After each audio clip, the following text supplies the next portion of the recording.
श्री सरस्वती द्वादशनामस्तोत्रम्। सरस्वती त्वयं दृष्ट्या वीणा पुस्तकधारिणीं हंसवाहसमायुक्तां विद्यादानकरीं मम।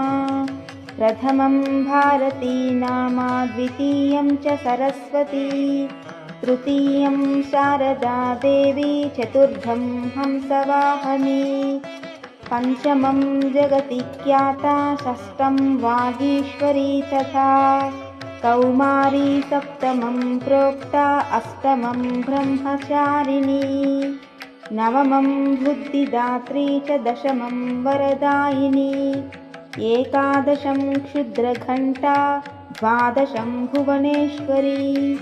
ब्राह्मी द्वादशनामानि त्रिसन्ध्यं यः पठेन्नरः सर्वसिद्धिकरी तस्या प्रसन्ना परमेश्वरी।